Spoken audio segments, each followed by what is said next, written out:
hati-hati terhadap yang namanya indeks kebebasan berpendapat. Oleh sebab itu pendekatan harus persuasif dan dialogis. Baca ini, hati-hati ini kebebasan berpendapat.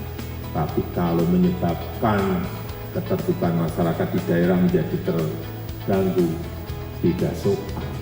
Sehingga saya mengapresiasi dibalik oleh Kapolri membuat lomba murah. Dan saya kira hasilnya positif.